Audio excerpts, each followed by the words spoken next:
สบายดีทุกคนวันนี้จะมาทำคลิปสั้นทำข้าวผัดใส่ชื่อว่าอังโก้ฟรายไรจะเป็นยังไงไปติดตามชมก็พอดีมีน้องเขาขอมาให้ทำข้าวผัดสู้กินแต่เขาบ่ฮู้ภาษาอังกฤษก็เลยใช้ Google Translate บอกว่าอยากกินข้าวผัดก็เลยจัดให้ส่วนประกอบก็จะมีก้านชายนีดบรอกโคลีหรือว่าคะน้านี่แหละเอามาหั่นเป็นชิ้นเล็กๆเพื่อประกอบเป็นผัก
แล้วก็จะมี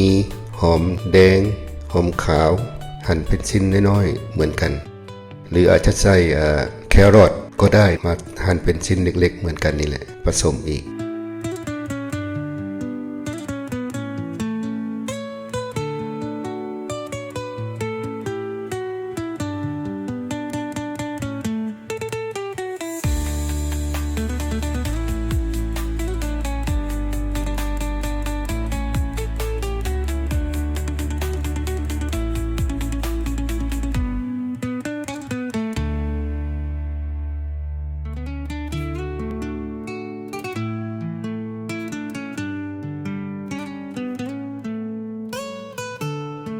หั่นให้ได้เต็มถ้วยน้อยแบบนี้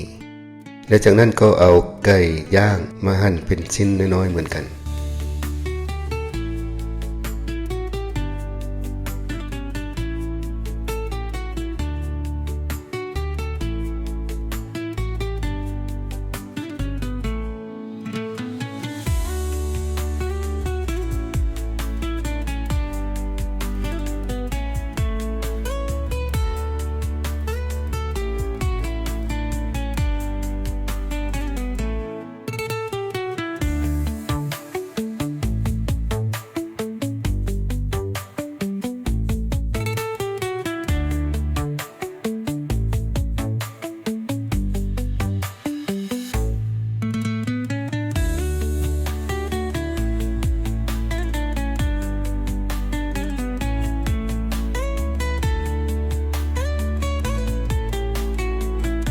แล้วก็ใส่สแปมเบคอนด้วยตัดเป็นชิ้นน้อยเหมือนกัน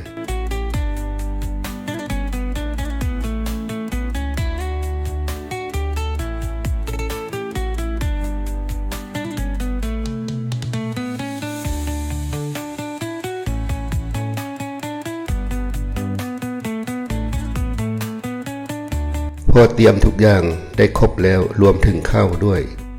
เขาก็เริ่มลงมือผัดโดยเฮ็ดกระทะร้อนๆใส่น้ำมันแล้วก็ใส่ไข่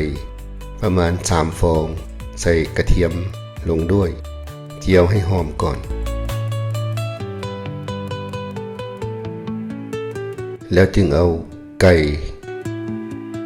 แล้วก็สแปมเบคอนที่สับที่หั่นแล้วนั้นลงไปผัด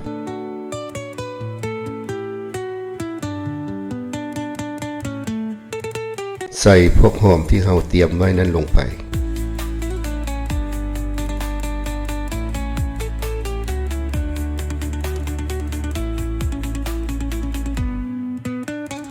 แล้วก็ผัดไปเล็กน้อยแล้วก็เอาข้าวที่เตรียมไว้นั้นลงไปทั้งหมดใส่แล้วก็ผัดจนทุกอย่างเข้ากัน เราก็เติมซอสลงไปประมาณ2ตะบวยละ2อาวแล้วก็ลงมือผัดจนแห้งจากนั้นเราก็ใส่พริกลงไปเรามักเผ็ดมากน้อยเท่าใดเราก็ใส่ก็เป็นอันว่าสำเร็จก็มาโรยหอมซอยและนี่คืออังโกไฟไรซ์